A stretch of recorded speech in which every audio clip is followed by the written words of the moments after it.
NCP राष्ट्रीय अध्यक्षपदी नियुक्ती झालेली नाही असं प्रफुल्ल पटेल यांच्याकडून स्पष्टीकरण देण्यात आलंय। वरिष्ठांशी सल्लामसलत करून निर्णय घेणार असल्याचंही ते म्हणालेत।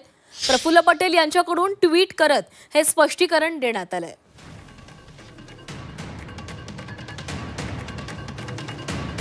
तर प्रफुल्ल पटेल यांनी या दाव्यावर स्पष्टीकरण दिलेलं आहे। माझी राष्ट्रवादीच्या राष्ट्रीय अध्यक्षपदी नियुक्ती झालेली नाही, वरिष्ठांसोबत सल्लामसलत करूनच हा निर्णय घेतला जाईल असं प्रफुल्ल पटेल यांनी ट्विट करत स्पष्टीकरण दिलेलं आहे।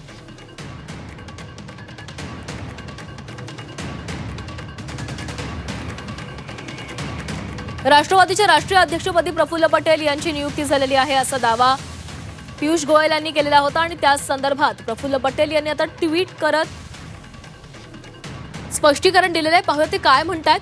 राष्ट्रवादी काँग्रेस पक्षाच्या राष्ट्रीय अध्यक्षपदी माझी नियुक्ती झाल्याबद्दल माध्यमांमध्ये काही बातम्या फिरत असल्याचं मी पाहिलेलं आहे।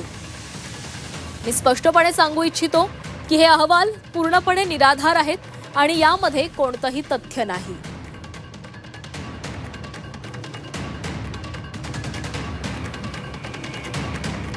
राष्ट्रवादी काँग्रेस पक्ष ही लोकशाहीवर आधारित संस्था आहे।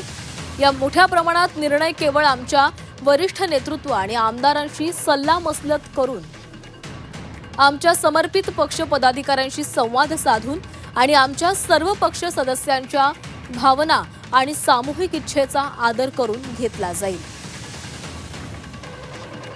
राष्ट्रीय पक्ष असल्यानं आम्ही या बाबींमध्ये स्थापित प्रक्रियेचं पालन करतो असं प्रफुल्ल पटेल यांनी आपल्या ट्विटमध्ये म्हटलेलं आहे।